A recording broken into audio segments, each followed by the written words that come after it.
Morning.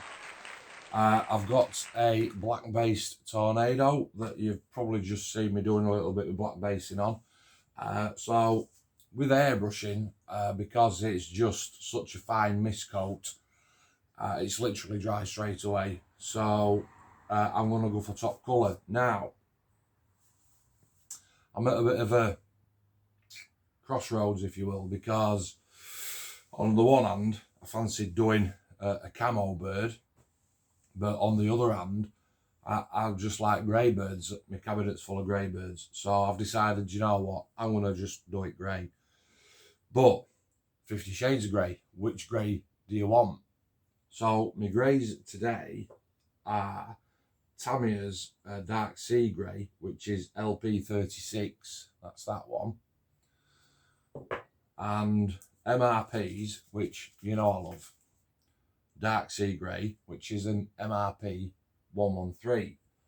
And I'm just looking underneath, and you can see that they're an absolute mile off which ones. So I think what I'm going to do is I'm going to do it with, what am I going to do it with? I'm going to do it with MRP. I'm going to do it with MRP first, and then I'm going to do some highlighting with the Tamiya. Okay. And this one is for a new guy who I've been chatting to, Rod. Hope you well, up in Tyneside, Newcastle area, northeast. Okay. So I'm sort of trying to convince Rod that it's all about the airbrushing, because at the minute Rod is a paintbrusher. Okay. And just to show how easy it is, I've just got a little bit of paint here on my new desk, which I want to get off. So, Rod, obviously for the benefit of you, mate, but for anybody else that's watching, I have given my Tornado a quick airbrush in black. I've actually done it in rubber black, XF85, mate, because I've run out of XF1 and X1. But black is black, mate, black is black. Okay, so in preparation, you know, because I'm hoping, fingers crossed, there's going to come a day that you're going to send me a message and you're going to say, Matt, I've got it, I've done it, I've got a so-and-so airbrush, I've got a compressor, I've been to the shop, I've looked online, I've chatted with you, what do I need? And I've given you all stuff, all information that you need. I'm rubbing my eyes because it's early, it's early. Usually I'm saying it's late, aren't I? But it's early today. Now, normally, mate, at this particular point, you're sort of sat with a Tornado or any build, and you've got your selection of paintbrushes out, and you're going to start and say, right, so my camo pattern or my grey bird or whatever it is, and I'm going to start and put my lines on, and then I'm going to start laying in some colour, which is great. But, again, I just want to show you how easy it is. So I've got my compressor, my airbrush all ready, I've got my paint ready. Good shake, mate, on paint, good shake. Okay, so before you start airbrushing, there's a couple of little things that you need. Obviously a compressor and an airbrush, bit of a giveaway, right? But you also need some cotton buds, and I've got a couple there. And you need a sheet of blue paper towel, and that's just to give things a bit of a clean, all right? And you need some airbrush cleaner. Now, airbrush cleaner, because it's a lacquer-based paint, I've got a lacquer-based thinner cleaner. It'll do the same job. All right, mate. Doesn't need to be overcomplicated, cocker. So, compressor on, and that's now running. Now, with the MRP paint, you might use Tamiya's and Revels, Hataka, all different kinds of paints. It's all about the distancing, and it's all about down for air and back for paint, as I've said before. But the trick is how much. It's not how much down, because you're all the way down. On your airbrush, out you come. On your airbrush, you're all the way down. On your trigger, you're all the way down. It's that back bit, right, that gives you what you need. Okay. So all my equipment is ready. Shake on the paint, lid off, and in you go. Half a colour cup, and mine's only a little colour cup. And the most important rule out of them all is lid back on. You've got to put lid back on, okay? Why have you got to put lid back on? Because, trust me, if you don't, you will pay the price. So on my bit of kitchen towel now, I'm down for air and I'm back for paint, and I'm just going to lightly just give that a little bit of a blast like that, just to show that I've got colour on, okay? And then it is literally, I can't zoom in because my camera's right up there, so you're going to have to hopefully bear with me. It is literally, when you're down for air and you start pulling back for paint, you can, on your finger, down and back, but you can also let go, down and back more, down and back less, okay? And all you're looking at is just keeping subjects moving, right? And what I'm doing now is I'm just pulsing the paint on, which is literally okay, like that. And my distance, mate, it's a good sort of 4 or 5 inch. Now, what I'm doing here, I'm just giving it a mist coat, okay? There's no real technique on hand movement. I'm just keeping the subject moving. And the longer that you leave the airbrush pointing in that one direction, the more paint obviously will go on that particular part of the surface. Okay, so I'm literally just pulsing now, mate. Push, push, push, push, push. And I'm trying to get just a very light coverage on the top of this black. Don't want to flood it. What I don't want to do is I don't want to go down and just literally start blasting back, right? So when I spoke to you last time, I said if you can pretend that you're stroking a caterpillar, which is like that, right? But also it's like that, right? Giving them a bit of a belly tickle as well. And if you can just do that, if you can look at my finger there, mate, and I am literally just pulsing colour on. Alright. And all I'm doing is just building up a very thin coverage of the top colour. Because with a paintbrush, on your opacity, on the thickness of your paint, you've only got, in percentage terms, you've only got 1% level, and that's 100%, mate. Because as soon as your paintbrush touches that plastic, you are putting on 100% coverage. Whereas with an airbrush and with distancing, the opacity, as far as the percentage is concerned, is different. It's a lot less, because you are not super concentrating all your paint into one area, continually moving your subject around like this, getting your edges like that. Now you can see, you say, well hang on a minute, that's still sort of black, and that's the whole point. That's entirely the whole point. And that is the difference between, obviously, paintbrushing and airbrushing. Now, if I wanted to put a super concentrate of colour on, what I would do is I would close my distance in like this, right, to give myself, and I'm still pulsing on colour,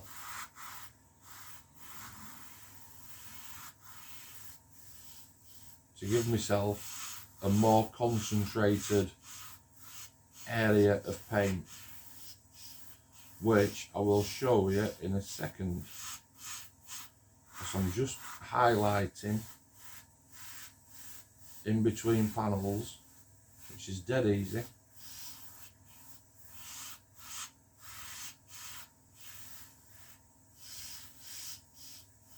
I'm hardly pulling that trigger back, and if you look on that top wing, okay, you can see the difference. Look at the difference in the wings. You can see on this side, you can see where I've put concentrated colour down, and on this side I've given it the mist coat.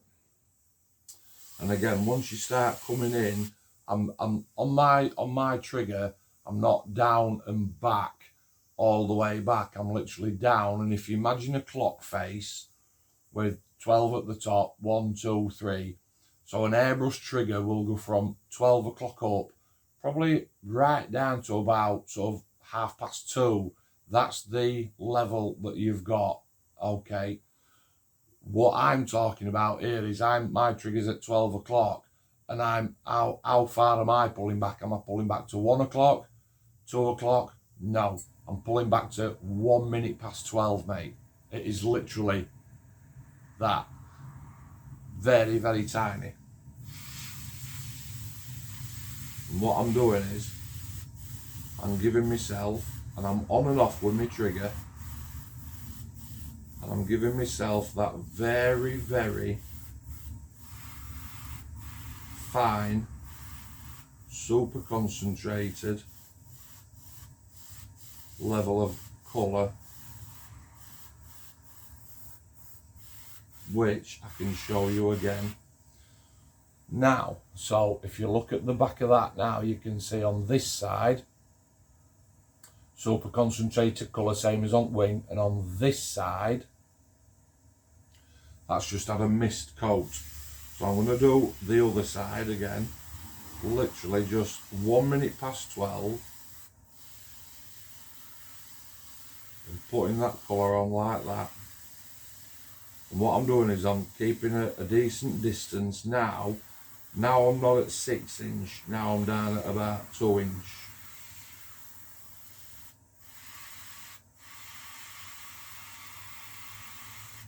And I'm on and off with my trigger, and I'm pulsing. And what I'm basically trying to do is I'm trying to leave some darkened areas. Okay, like that.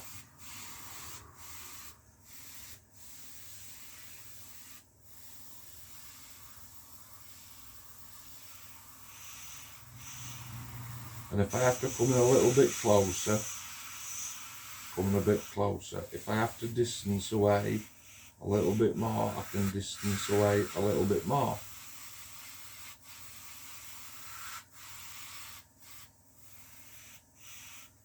But my trigger is only pulled back to 1 minute past 12. Because I want that super concentrated paint. As far as the back stabilizers are concerned, you can see in between the panel centers there's darkened areas. Once you've got that on, mate, and you want your top coverage on, now you distance away again, right, and you give it on and off a very fine mist coat once again. And again, depending on which paint you use, depending on how far you push, you pull back, and how many squirts of paint you put on. I'm not sure if my microphone on my phone is picking this up, so you'll have to trust me. And all I'm doing now is I'm giving it an overall coat, because what I don't want to do is I don't want to cover the work that I've done.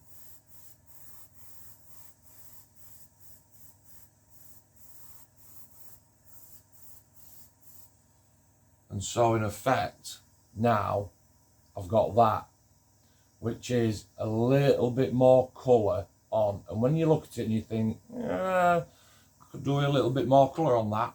That's your shout. And again, onto wings.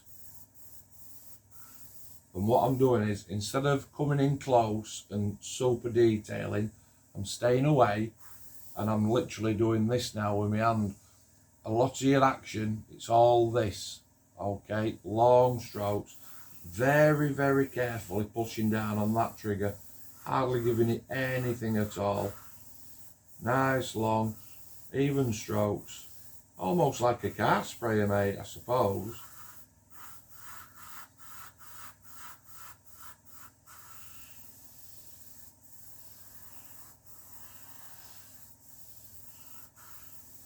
And again, run out of paint. And again, on that wing, you can see now, okay, look at the difference. This side is more pronounced, this side a little bit less. All right. Another shake on your paint. Keep your blue towel ready. Put your lid on. Pour it in. Half a colour cup. Lid on. Lid on. Put that to one side. And again, back onto your kitchen towel. Just to make sure that your airbrush is flowing nice. And again, underneath, I'm still underneath. Okay. And this time I'm giving it more of a distance on long strokes. What I want to do now is I'm just going to do some work on top, and if you see, that's entirely black based. So close in, hardly pulling back on your trigger. And what I'm going to do is I'm just going to put some colour into these centre panels. Again, so that I can show you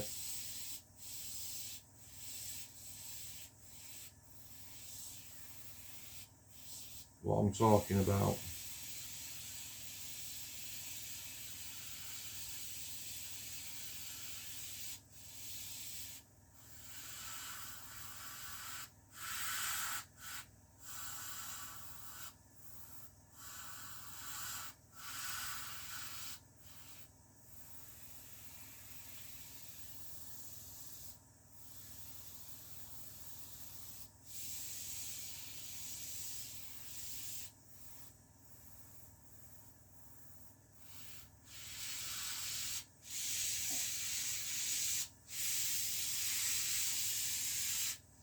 Right, okay, so again, looking at that wing look, you can see what I've done.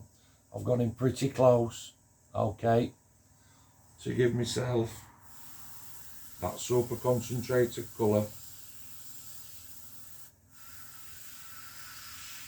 And I'm staying away from the panel lines. Staying away on purpose.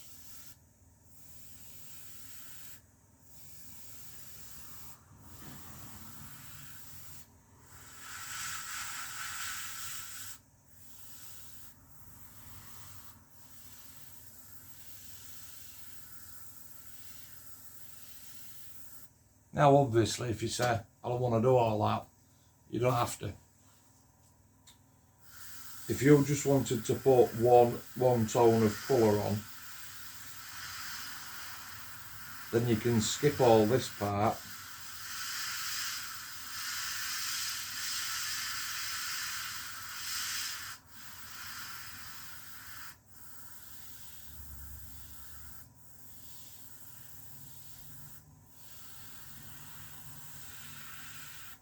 And literally just put your one colour on.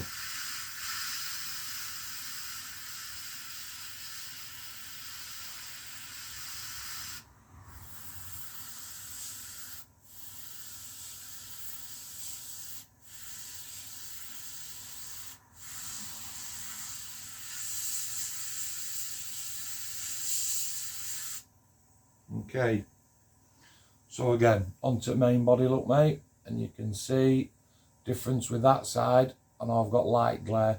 You should, that's a better camera angle. You should be able to see, okay, on one side I've gone concentrated colour, and on this side there's nothing. Once you've got that concentrated colour on, mate, again, it's just a matter of you're not sort of filling in the blanks, because that's not what you want to do. But in retrospect, it is, because what you're trying to do is where the dark areas are, you're trying to put some more colour. But because you're keeping a distance, the very small amount of paint that goes on, does not destroy the pre-painting work, the pre-top coat work that you've done.